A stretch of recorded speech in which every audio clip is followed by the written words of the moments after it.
some live visuals of the INS Vishakhapatnam from Mumbai itself, where the Defence Minister Rajnath Singh in fact has commissioned the INS Vishakhapatnam along with the submarine as well.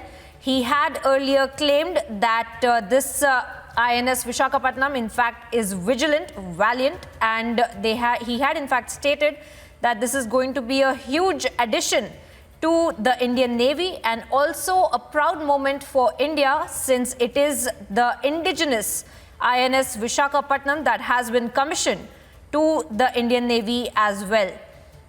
Along with the INS Vishakhapatnam, there are other submarines as well, and with this INS Vishakhapatnam being commissioned, in the project, at least half of the fleet in fact has been of indigenous nature, and a huge moment for India as well, since INS Vishakhapatnam, a guided missile destroyer ship, has now been commissioned for the Indian Navy. We had been told that there are several tests that will be done, after which it will be one in the fleet as well. We are being joined by Ankit Prasad, our colleague on the ground, who had been the first to be on board of the INS Vishakhapatnam and had gotten us detailed report from inside as well. Ankit, we see the Defence Minister Rajnath Singh on board of the INS Vishakhapatnam, a huge moment for the country as well, and as INS Vishakhapatnam has been commissioned for the Indian Navy. What more are you seeing there on the ground?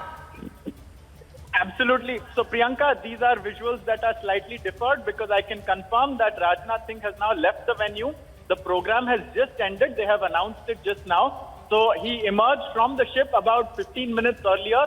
I presume that the images are from that time while he was inside. He inspected the ship. We also saw a portrait of him being taken inside. I assume that it is going to be mounted somewhere.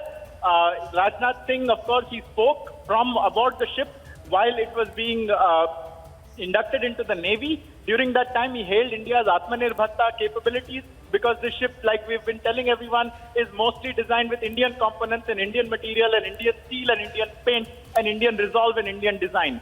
And so after he came down, he addressed the media, very brief bite. He spoke to us again about the Atmanirbharta capabilities and how this projects India's Atmanirbharta capabilities across the world, how we can build for the nation. After that, we asked him, but he did not reply about a very crucial news point that he had raised during his speech. He said that the upcoming INS Vikrant will enable India to venture as far as into the Atlantic Ocean. Right now, we are sort of talking about the Indo-Pacific, but now he has opened up a whole different theater of conversation. So we asked him about it. We asked him a specific question about whether or not India is now ready to project its power in the Atlantic, to which he did not respond, but he definitely did acknowledge the question. I think he said what he needed to be said. He has inspected the ship. The ship is a marvel. It is a testament to the capabilities of India's designers and India's manufacturing sector, and how far we have come as an economy and as a power, that we are able to create something this large. I mean, it's to be said, to be able to make anything that is 163 meters long, whatever it is, whether it has functional parts, anything is an achievement to fabricate something. To have a ship that has sophisticated radar, that has sophisticated weapons, that has sophisticated living quarters. In fact, we spoke to a medic who is part of the ship's crew. The crew is 320 members big, and he said that it is very spacious inside. The dorm rooms are very comfortable. There is a gym inside as well. We weren't able to see the gym, but we were able to take viewers aboard the ship and show them just about everything else that is on the deck. The anchor is huge. The chains that hold it up are huge. The radar and the sonar are enormously capable. The bridge of the ship where the captain will commandeer the ship is constructed in such a way that it presents a smaller cross-section to any enemy radar. The paint is radar deflecting, so the ship, the INS Vishakhapatnam, to a radar observer may appear as a small flip, it may appear as a ferry, but it's actually a huge warship that carries with it India's hopes and dreams and power. And so that is what I think Rajnath Singh was inspecting, and that is what he must have made a note of. while he was aboard. And also coming up in a few days is the induction of the INS Vela. That is a submarine, that is a huge submarine of the Talwari class that has its own series of capabilities. So the Indian Navy is really going from strength to strength, like the country itself, Amita.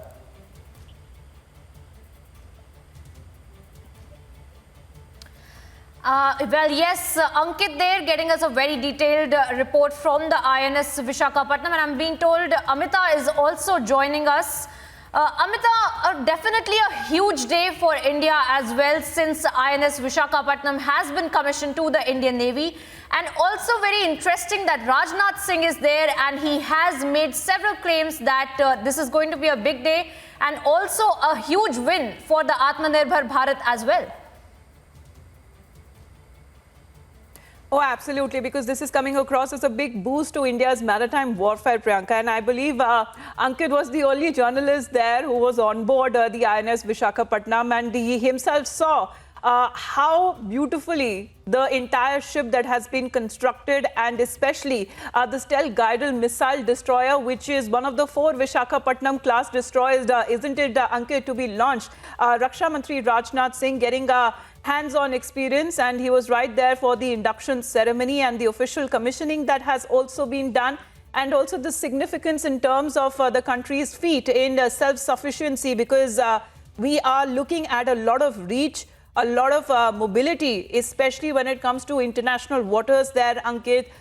Share your experience also with us and the kind of indigenization that India has developed when it comes to Atmanirbhar Bharat initiative.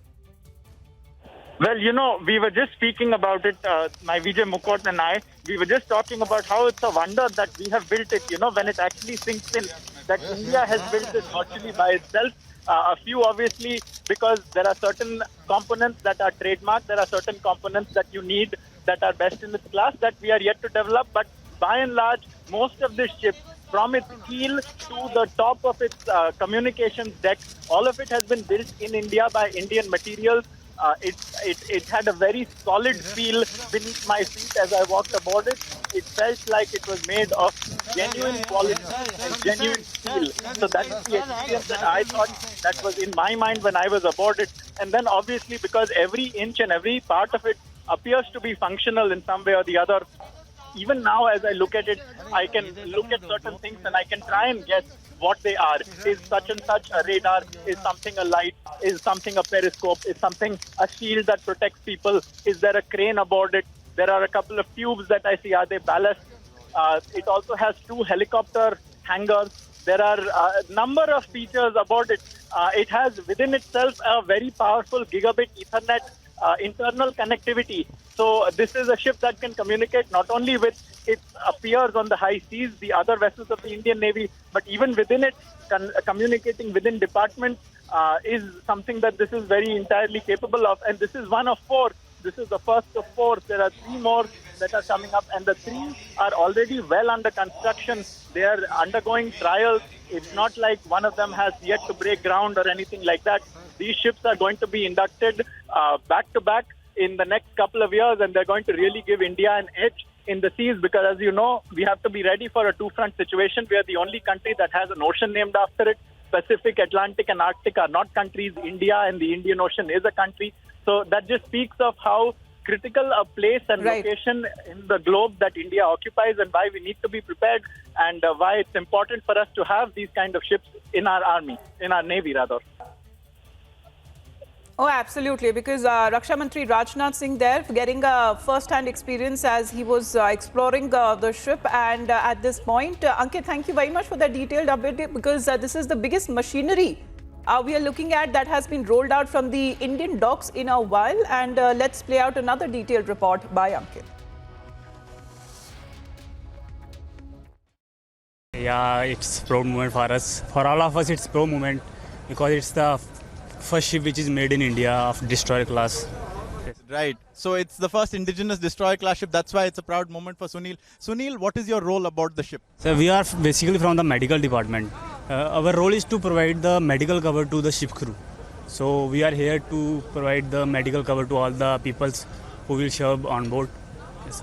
Right. So, have you already been aboard the ship in the sense that during its trials, were you a part of the crew aboard the ship already? Yes, we were already in the ship in the trials, and it was good.